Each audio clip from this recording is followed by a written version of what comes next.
Alam mo ba na ang crayfish ay sobrang sensitive at hindi basta-bastang alagaan?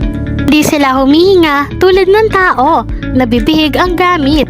Ang hasang o gills ang gamit nila.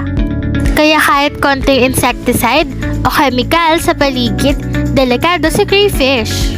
Resulta, stress, mabagal ang paglaki, at minsan bigla ang pagkamatay.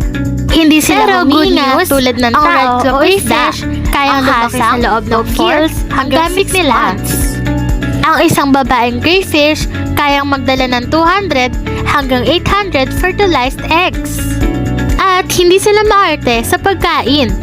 Feeds, gulay at natural food basta wala ang kemikal.